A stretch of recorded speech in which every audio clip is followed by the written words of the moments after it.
Hey everyone, this is Tom with Fresh Vintage YouTube channel. Today we have our 2000 Jeep Cherokee, and if you've noticed your headlights ever flickering, insert video here, you'll actually see headlights flashing off and on, and you might be wondering what's going on. The actual headlight switch, which is what we're replacing today, that actually has some metal contacts in it here, and they wear down over time. So we're going to go ahead and swap this new one in, because the old one is actually flashing the headlights randomly after about 3 or 4 minutes of driving. Alright, so there's 3 screws here, and then from there's actually a metal knee plate, so when you get into a car accident your knees don't go all the way into the plastic in the dash. But we're going to go ahead and pull those out now. And that one just fell right out. Just going to go ahead and pull this out now. And I'm assuming someone's been in here before, because that probably shouldn't have come off by itself. But that's your metal plate, your knee plate if you get into a car accident. Okay, so I've seen some things that say take this whole cowl off, goes over the instrument cluster, but I've gotten away before. I actually did this once. I had a 98 Cherokee years ago, and I just unscrewed these two, and then that gives you just enough wiggle room to get to this and get it actually out. So that's all you need to do. Okay, so here's our new headlight switch, and you'll see there's no knob on it, and that's because you actually have to reuse this knob. But to do that, you actually push this button and you can pull the knob out. So I'm going to go ahead and pull the knob out by pushing that button on the old switch right now. All right, can't really see it that well, but the button is up there. So you're just going to have to kind of reach in there and push the button and then pull that knob out. So when you, like, just for an example here, kind of about right here, I just put my finger in there, I can feel the button.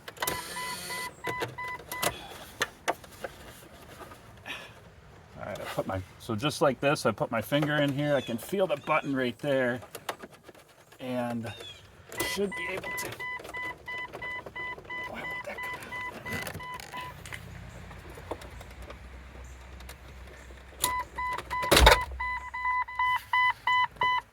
Okay, so forgive the noise, because now that the headlights are beeping that they're on. This actually is a screw right here, and that screws into this right here.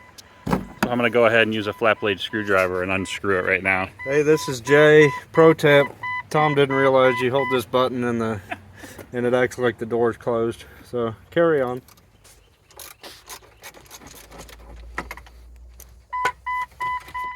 Okay, it's loose.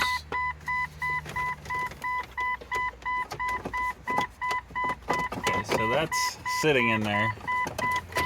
But that's sitting in there. So I'm gonna go ahead and get this out of the dash right now. This will probably be the hardest part.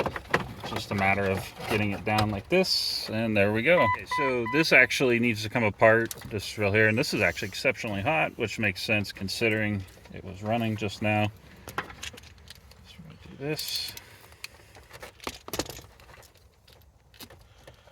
There we go. Pretty easy, folks. So I mean, overall this looks like it's in pretty good shape, but if you look closely you can kind of see like little actual pieces of metal here, and this is actually just worn, like right in here. It's just worn, and it's just enough to make this start flashing. And if you push the button in and pull it back out, the lever, it'll stop doing it for another couple minutes. But that's the reason we're replacing it. Okay, so we got a new switch here, and I'm looking at this is not factory, how you would say not factory. So we're going to actually put the switch in, and fingers crossed that will stop our headlights from flashing off and on. If it's still doing it, then obviously we may have an issue here. But I mean, all the wiring on the backside looks good. It's just this looks a little bit melted. So, but we're going to go ahead and put it back together now. So let's go ahead and plug this in like this. There we go. And then don't forget this one, which goes right here. Okay, so we're going to go ahead and just put this back up in the dash. And remember, that switch, when you reached up earlier, that switch was pointing that way, so we're going to want to eventually get it to that point. Just go ahead and tuck this back up in here. And there's really nothing in here holding this in place other than that screw. So the big thing is getting that screw to line up. All right, so it took a little bit of work, but I actually got the switch lined up and the button is pointed that way. So I actually got the screw that screws into the front of it. I actually got the screw lined up properly, so now I'm just tightening it up. And just as some little commentary, I'm surprised this is the only thing holding this switch in, but frankly that's Chrysler for you. So it's pretty much tight right there. So we'll go ahead and put the rest of this back together.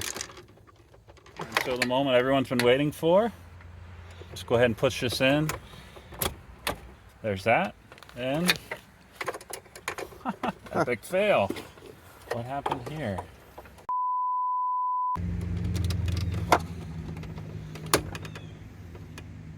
So if you heard that, there was a little click there, and now we're locked in. It wasn't locked in before, but there was a little click. So, all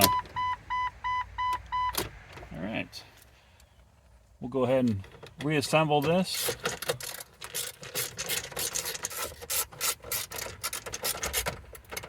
That's tight. It's not a head bolt. I have to tell myself that sometimes, so don't break it. And from here, this came apart in one piece. Like 2 pieces came out in one, and we only got 1 screw. So I'm going to try to put this back together, but it may not end up completely going back together without a trip to pick and save to get an extra screw. So yeah, interesting. So in a normal stock vehicle, let me grab that. In a normal Jeep, you wouldn't have the tabs that hold these broken off up under here. So yeah, both of those are not usable. So we're gonna have to put this back together a little differently. I may have to actually pull this one back out. Okay, so we have the knee plate on here now, and I'm sure your Jeep won't be like this one because we bought it used, but there's a screw there and there's a screw there, and neither of those are actually screwed in when I took this apart a minute ago. So there's also scratches on the metal here, so I just went ahead and did that for both of these and screwed them in, and we're gonna say that's good. Go ahead and put our plastic here. I was curious to see September 8th of '99, so go ahead and put this on here, and then these clips will pop in. We got 3 screws. Maybe, there we go. A little hard. Tight, and that one's tight. There we go. I don't know what a dealer would charge you for that, but you just saved yourself probably $100, maybe $200 in labor. So thanks for watching, folks. Hope you have a great day.